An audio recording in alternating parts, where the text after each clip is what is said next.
আসসালামু আলাইকুম প্রিয় ভিউয়ার্স, আরবি ভাষায় আপনাকে স্বাগতম। ভিডিওটি না টেনে শেষ পর্যন্ত দেখুন, আরবি ভাষায় কথা বলতে পারবেন। প্রবাস জীবনে নিজকে দক্ষ হিসেবে গড়ে তুলতে আরবি ভাষার বিকল্প নাই।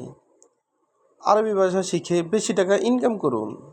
ভিডিওটি ভালো লাগলে সাবস্ক্রাইব করে সঙ্গে থাকুন। কুল্লু শাই এর অর্থ সব কিছু।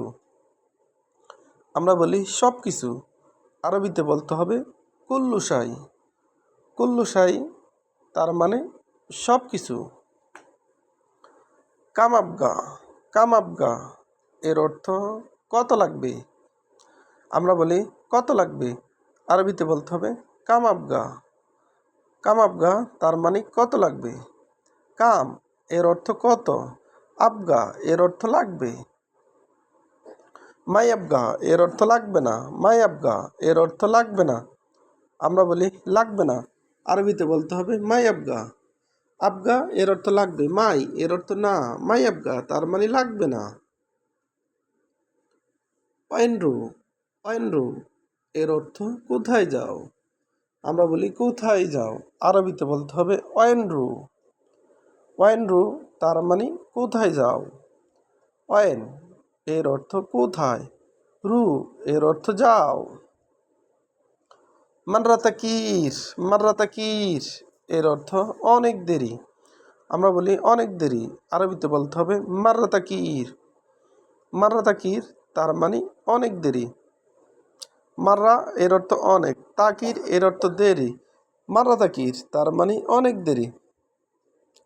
এই দৌড় এর অর্থ কি খুঁজো। আমরা বলি কি খুঁজো, আরবিতে বলতে হবে এই দৌড় তার মানে কি খুঁজো। এইস এর অর্থ কি, দৌড় এর অর্থ খুঁজো। দৌড় তার মানে কি খুঁজো। আপনার দ্বারা এর অর্থ চশমা দাও। আমরা বলি চশমা দাও, আরবিতে বলতে হবে আপনার দ্বারা তার মানে চশমা দাও। নাদ্দারা এর অর্থ চশমা, নাদ্দারা তার মানে চশমা। এর অর্থ দাও, আপনার দ্বারা তার মানে চশমা দাও। কামরাতিব এর অর্থ বেতন কত। আমরা বলি বেতন কত, আরবিতে বলতে হবে কামরাতিব তার মানে বেতন কত।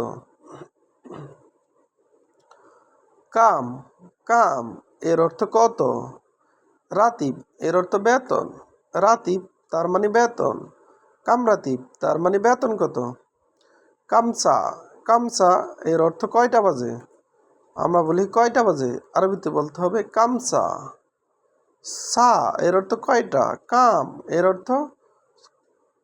এর অর্থ কয়টা, সা এর অর্থ বাজে, আবার সা এর অর্থ ঘড়ি। কামসা কয়টা বাজে।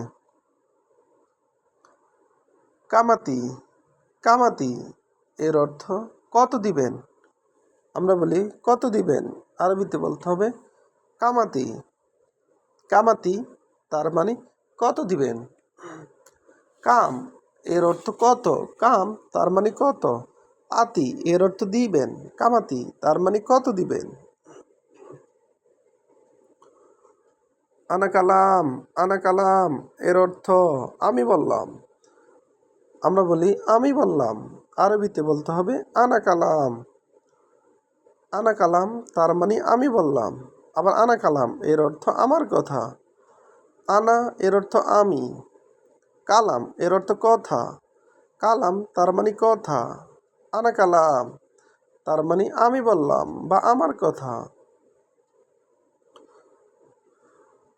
হুয়া জেদিদ এর অর্থ সে নতুন। আমরা বলি সে নতুন, আরবিতে বলতে হবে হুয়া জেদিদ তার মানে সে নতুন। হুয়া এর অর্থ সে, হুয়া তার মানে সে, জেদিদ এর অর্থ নতুন, হুয়া জেদিদ তার মানে সে নতুন। ইন্তাকে দিম এর অর্থ তুমি পুরাতন। আমরা বলি তুমি পুরাতন, আরবিতে বলতে হবে ইনতা গেদিম। ইনতা এর অর্থ তুমি, গেদিম এর অর্থ পুরাতন, ইনতা গেদিম তার মানে তুমি পুরাতন। হুয়া আরফ এর অর্থ সে জানে এর আরবি হুয়া আরফ। আরফ এর অর্থ জানে বা পারে। ভিডিওটি ভালো লাগলে অবশ্যই সাবস্ক্রাইব করুন এবং শেয়ার করুন। ভুল হলে ক্ষমা করবেন।